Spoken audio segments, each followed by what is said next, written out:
Balik 8 pesos na ang minimum na pamasahe sa jeep ngayong araw. Paalala ng LTFRB, dapat may nakapaskil na fare matrix sa jeep para maiwasan ang kalituhan. Simula naman sa February 15, ipagbabawal na ang mga barker na nagtatawag na mga pasahero sa NAIA. May report si Von Aquino.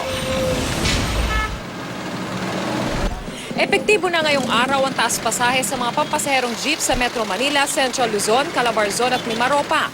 Ang dating 7 pesos na minimum fare, balik 8 pesos na. At ang dating 6 na para sa mga estudyante at senior citizen, magiging 6 pesos and 40 centavos. Pero kahit aprobado na, hindi naman makasingil ang ilang tsuper. Hindi pa po kami nagtaas, ma'am, kasi ngayon lang kami po. Hindi pa po namin alam, wala pa po kami papel, ma'am, eh. Yung, taripa. Meron pa nagbabayad ng 7, hindi namin ma-pair sa singil lang sa 8. Kasi baka po, sa piso lang magtalo pa kami. Meron din kahapon pa ay naningil na ng dagdag piso. Kasi sabi naman ng opisyalis namin po na sila naman nagsabi na tumaas na po ng piso. Nung Webes pa po, kasi doon naman nakalagay po sa dyaryo. Habang may ilang pasero namang wala raw ideya sa taas pasahe. Hindi ko po alam, ngayon ko lang po nalaman. Alam natin may pangangailangan din po yung driver, so Okay lang. bigayan lang po. Okay na rin yun, at least hindi masyado malaki. 8, pwede ka naman. Pwede naman 7 kung hindi naman kami pipilitin. Mananatili naman sa piso at 50 sentimos ang succeeding rate per kilometer.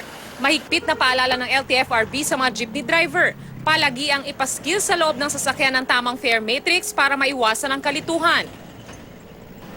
Samantala, simula February 15, tuluyan ang ipagbabawal sa NAIA ang mga solicitor o barker na nagtatawag ng pasahero ng taxi sa NAIA. Sa pagpupulong sa paliparan, nabanggit na bukod sa hindi legal ang iba sa kanila, may mga nakakapanloko pa raw na mga pasahero. Yung iba, pagka diretso sa labas yung mga kolorong doon. Kami mismo, nagtanggal lang kami ng ID mo, tignan lang mabiktima ng magsusulisit. So, relentless ang effort kung meron mga involved na nagaloob. Sinabi ko, categorically, nakabutin sa amin. Kailangan lang may ebidensya tayo. Von Aquino, GMA News.